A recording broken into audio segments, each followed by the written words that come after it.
For decades, Saudi Arabia and Russia have been world leaders in shale gas and oil extractions.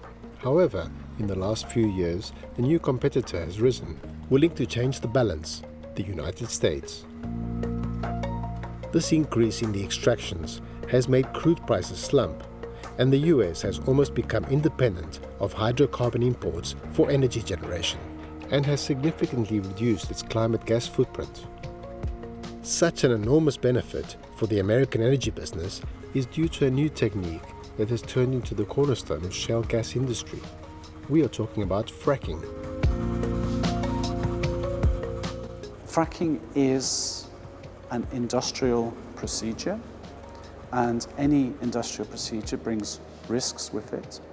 It needs to be well regulated, but if you have a fully working regulation system, then those risks can be minimized.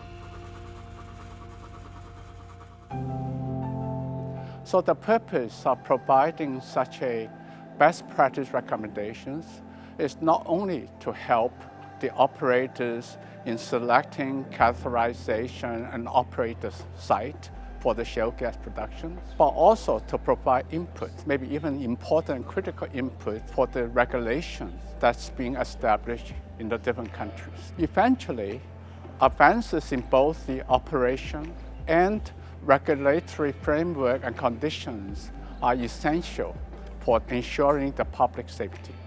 What we can provide and what we are actually providing are ways which are solid, scientifically based on characterizing the value of the information that we have, and ways to collect potential new information and new hard data according to which we can reduce and manage the risk associated with such operations. And I do think that this is a hard, solid value and contribution that we as a scientific community can provide to this environmentally sensitive issue. Fracking in Europe has created a strong controversy among the population, since some kind of regulation is demanded. But what is fracking, and what are these potential risks? What regulations should be applied?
So fracking, as people call it, is actually technically hydraulic fracturing.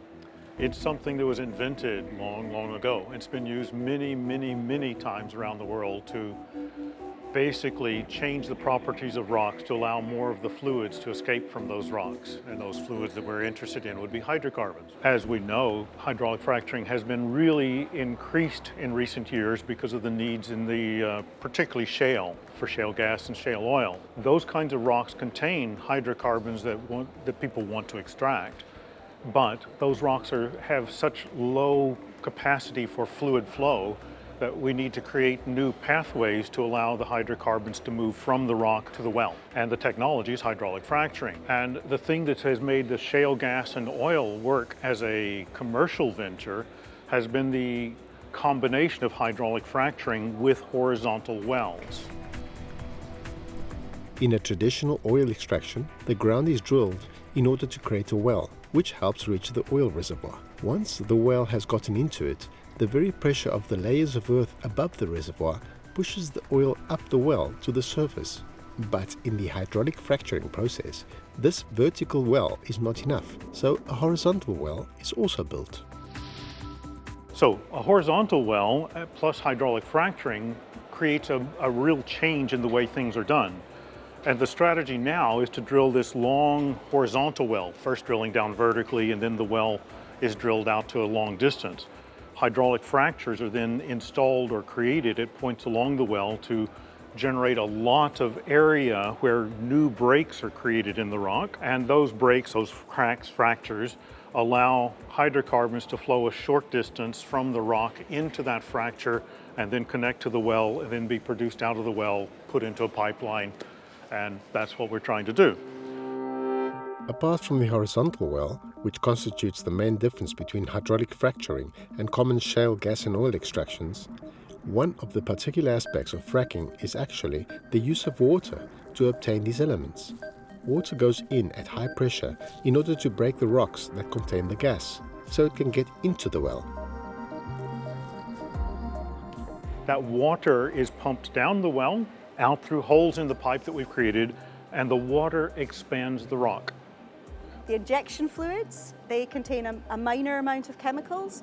These chemicals are used to, for example, make the fluid less viscous, or they're used to make it more easier to get into the formation. And then in the formation fluid, these are the fluids that are deposited when the actual rocks are deposited. The technology is developed so that when we push water into the wellbore and out into the rock, we install some sand, basically particles, and that flows with the water and goes out into the fractures, and that sand is supposed to go into these cracks that we create, and then when we stop pumping and the rocks want to push back together, the sand keeps the cracks open. We're actually pumping and pushing by pushing water into the well, out into the crack that we've already created. It propagates a bit further and it moves and grows and becomes bigger. As it does that, we often find, most of the time in fact, that crack that we're creating takes advantage of pre-existing fractures and breaks in the rock and networks and becomes a little bit more diffuse, which is good from the standpoint of more flow potential. But that's not completely good. Due to the concern and the controversy the fracking technique has created among the general public, the European Union issued a call to look at reducing the environmental impact of fracking in Europe. A number of academics and scientists took part in a consortium that aims to increase the knowledge base of this technique, following the European Union objective. The project is named FracRisk. Well, FracRisk is a European Union project. That is, it is funded by the European Union. The motivation of FracRisk is that fracking as a technique has been great in increasing the amount of hydrocarbon exploitation. Natural gas has become cheap in the US thanks to fracking, but in parallel to that, there has been some negative impacts, especially the flow of contaminants, of toxic contaminants into aquifers, the flow of natural gas into aquifers. The environmental impact is really the key of the project, of course. Even in the title, we want to set up procedures to minimize that impact, and in operations which exist outside of Europe, we already see this happening. FracRisk is the name of an EU Horizon 2020 research project. It's the name of a consortium of about 13 different partners. About 10 of them are university or academic institutions spread throughout Europe, and about 3 are industrial partners. We are scientists coming from a variety of disciplines, from geochemistry, geophysics, from hydrogeology, from engineering. So the guidelines are simply for everybody to do the best science he or she can, to connect actually these different communities. The need for this project has become evident in the recent years. Anyone can see this by simply reading a newspaper or turning on the television. The general mistrust that revolves around fracking has pushed this group of scientists to take action on the matter. But in order to understand this, we need to know first the reasons why such a big part of the population is worried about this issue. What are the terrible disadvantages that have created a public objection like this? The environmental impact associated with hydraulic fracturing, often referred to as fracking, has been a concern ever since shale gas and shale oil drilling began about 10 years ago. On the negative side, we have to look at the environmental impact, and there are several possible negative impacts. The main one, the one that is the main source of concern from the public, is the use of very toxic compounds. The water that is used for hydraulic fracturing, they have lots of additives to this water which are polluting. Hydraulic fracturing requires a lot of chemicals which need to be stored above the ground. And there are always fears that some of these chemicals may be released to the environment subsequent to any accident, mechanical accident. For the hydraulic fracturing, you have to inject water with additives. Many of these additives are highly toxic. For instance, if you inject water in a reservoir with organic matter, you will have microbes growing. But these microbes would make it difficult for the gas to flow out. So you don't want the microbes to grow, and therefore you add biocides. If the biocides reach the environment, that would be a problem for the people who use this groundwater water. The result was basically that the main risk comes from leaky wells, the so-called well integrity, so that the fittings of the wells, the completion of the well, the steel casings are tight so that the gas or the fluids don't emerge from the subsurface. And therefore, that's a pollution mitigation activity that needs to be treated, first of all, at the source by making sure that everything is done for it to not happen. But once it can happen, we need to detect it and we need to mitigate it, because if the pollution is mitigated at the source, then it is much easier than waiting for it to spread into the aquifer. It's much more complex. During the hydraulic fracture, as the water is pumped into the well and the pressure creates the cracks in the rocks, we cannot control the direction of the fractures, although we can predict the most likely direction of fracturing, using monitoring methods to validate our predictions. The fracks that are opened by the water follow a free path in the underground. So if an aquifer is found in its way, the chemicals that were in the water, together with the methane and heavy metals that we can find inside the earth, will pollute the water reservoir.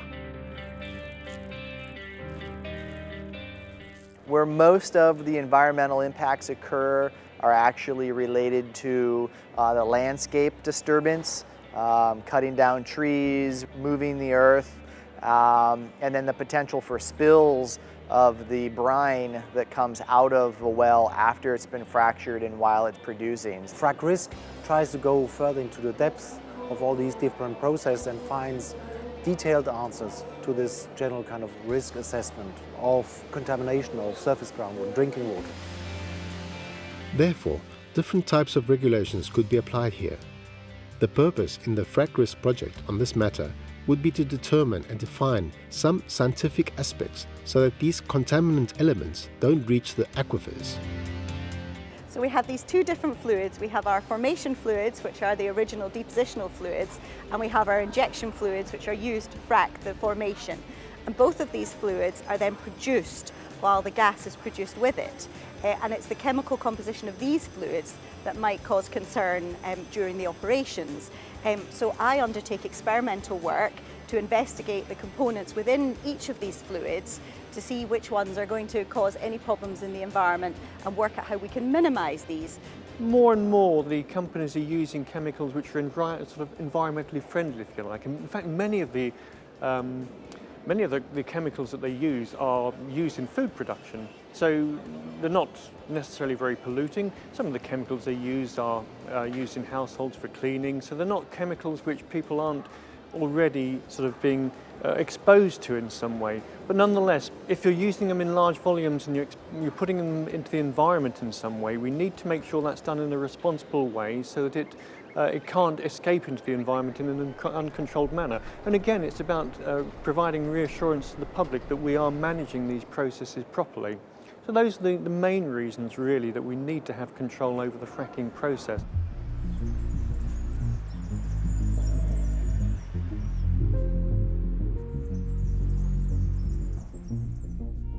It's important to understand that there's a very wide range of regulation, both at the European and national level, to protect the environment.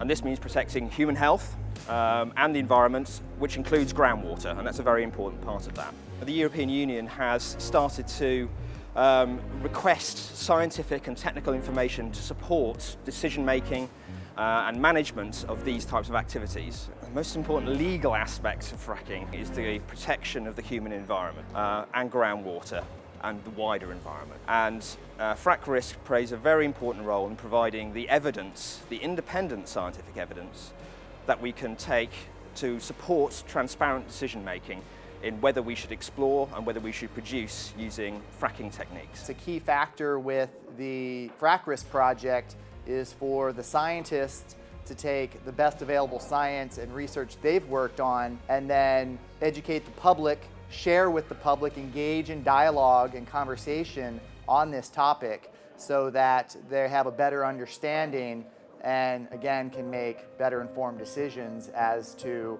how to proceed here in Europe and abroad.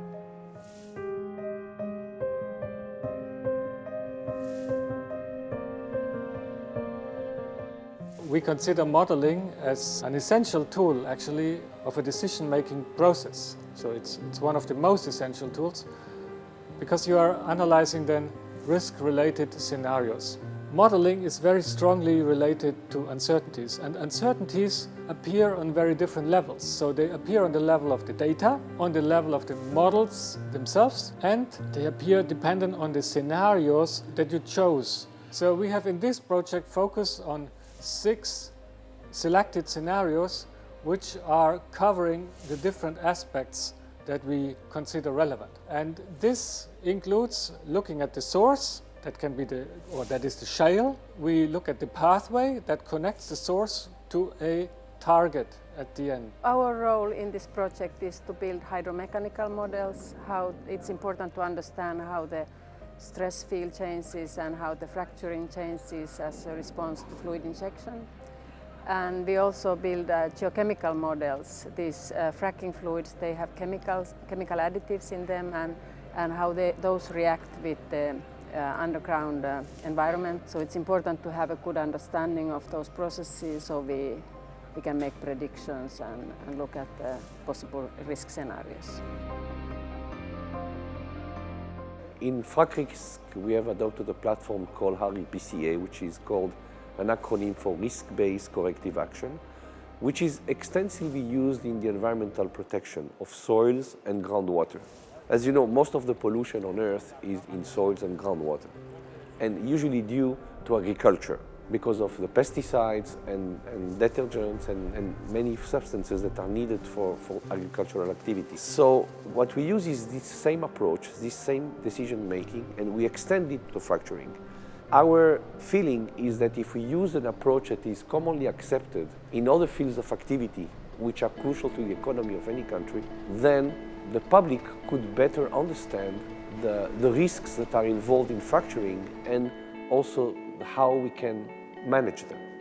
So the second source of, or the second potential type of environmental impact is the escape of natural gas into the air. Natural gas is basically methane, and methane contributes to climate change. So there are a sector of environmentalist groups which oppose fracking because of the loss of natural gas. Another risk is due to the very activity of the hydraulic fracturing, which is applying high pressure to a specific layer. The application of that high pressure could induce what is called small earthquakes at the vicinity of the application of the pressure. Typically, these are not gigantic. Some of them are what we call magnitude 1 or 2. That you would hardly even feel that. Not every earthquake, not every seismic activity is harmful. Very low level, very low energy seismic activity is very acceptable. So what I think is that putting constraints on how much pressure can be applied could also contribute to a better management of the technology. I think the important point to remember, though, is that those are situations that probably were going to happen naturally at some point, because that energy is there, nature is going to release it, and what we did is we perturbed it. There is a fear that earthquakes could be created as a follow-up of this activity. This is one risk. It can happen if, like no regulation, if any pressure can be applied. However, it can be extremely limited if we put very serious constraints of how much pressure can be applied to a specific layer. One of the ways to mitigate this risk is the adoption of traffic light protocol. It means if you have the green color, you keep on with your injection, then a certain magnitude happens, then it reaches the yellow color, and then when, according to the local jurisdiction that decided the value of stopping of the injection, you can reach also the red color. And this is also a good and best practice way to extract hydrocarbon in a safer way. At CSIC, the Higher Council for Scientific Research in Spain, within the project, our main task has to do with induced seismicity. We are developing codes, computer codes, to simulate how the rock breaks and what are the magnitude of the microseisms that would be induced by the actual fracking.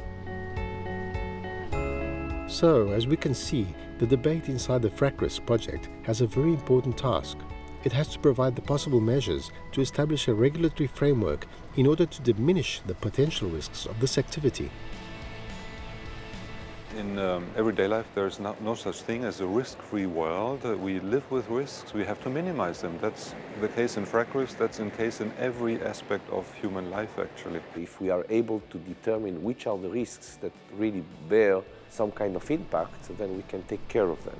And this is the role in FracRisk, is to try to discern among the whole possibilities of risk, what are the ones that really should be taken care of in order to make this activity acceptable, because fracking, hydraulic fracturing, also has a huge economic potential. The entire objective of the FracRisk project is really to see that we are not causing any environmentally harmful things with fracking operations. So all of the attempts are actually towards this end, including our model development. Fracking shouldn't affect the environment if it's done properly. That's our belief in the UK, and the UK government is keen to promote the development of unconventional oil and gas, or unconventional gas in particular, so that we have more dependence on our own resources. And that's not to say that they would want it to be carried out regardless. It needs to be carried out safely, but the belief is that we can do this safely. In the UK especially, we have a growing dependence on imported natural gas. So as the North Sea is dwindling, we have to import more and more natural gas from places like Norway, but also from places like Qatar through liquefied natural gas, where you have to put it on a ship and sail it over. So the role that fracking and shale gas can play is to offset some of that imports that we're depending on. That plays into socioeconomics in a combination of ways. One is, which is very tangible, is the fact that if you produce natural gas indigenously in your own country, then you get the tax revenues, so you can use those tax revenues to reinvest in infrastructure such as renewables and elsewhere. You also create jobs and a whole range of service industries that come out from an industry being grown at home. Initially, I mean, you have some kind of boom situation because of the development of the shale gas. A lot of people get jobs, but the fear is that this ceases after a period of maybe 5, 10, 15 years. And this could have a major impact on the societal structure.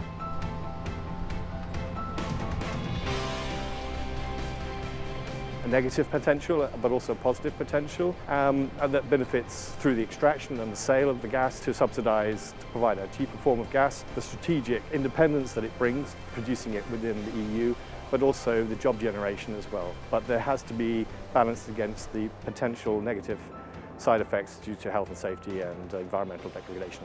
In terms of environmental impacts, the way that we approach and view natural gas is that using natural gas for energy is a displacement against coal, so it has a benefit in the way that it's about half as polluting as using coal would be.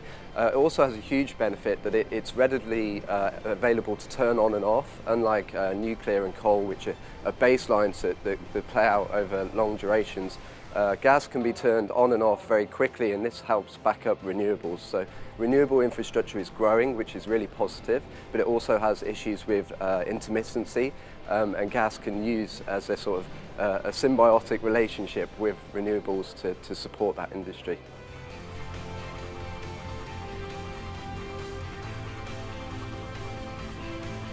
To a certain point, the research which takes place in FracRisk are not only focused on minimizing the negative environmental risks that this activity may cause, but also to help reduce pollution in other activities that might share a common ground with fracking.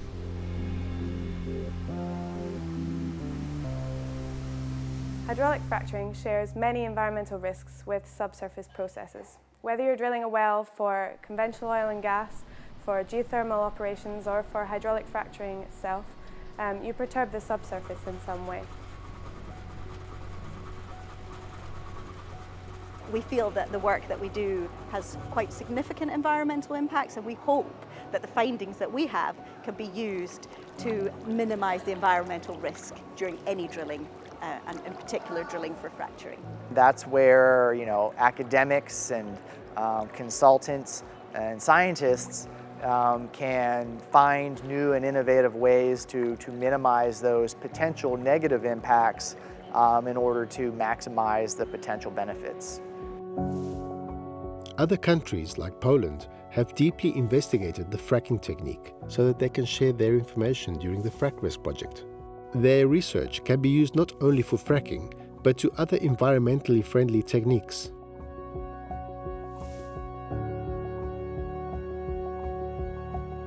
We produced 7 environmental reports based on existing wells, proving that actually the fracturing itself is safe, of course provided that you observe all existing regulations and rules. I think therefore the output, the final report is very, I would say, objective and shows there is no real danger, and the experience we gained during the whole operation could be useful for some environmentally friendly technologies like geothermal. But as they try to find the best possible way to develop fracking in Europe, in the United States it is already a reality. Hydraulic fracturing has shown to work very well in terms of economy in the US. This country actually has not been in need for energy imports in the last few years.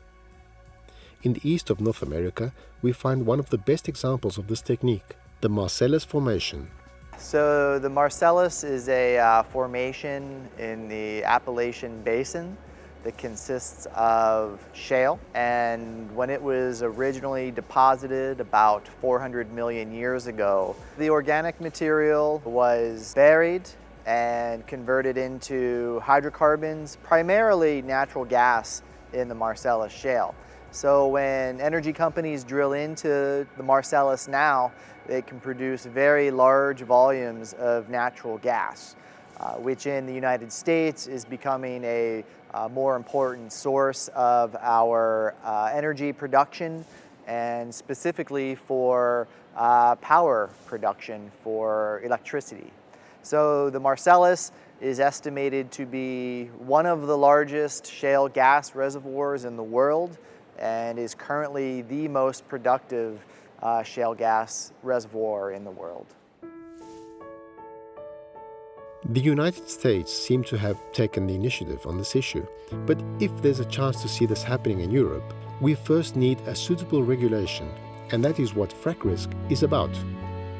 Well, as I said, together with Chris McDermott, we were the initiators of this FracRisk project because of the experience that we gained from this initial information and dialogue process that was implemented in Germany 2011-2012.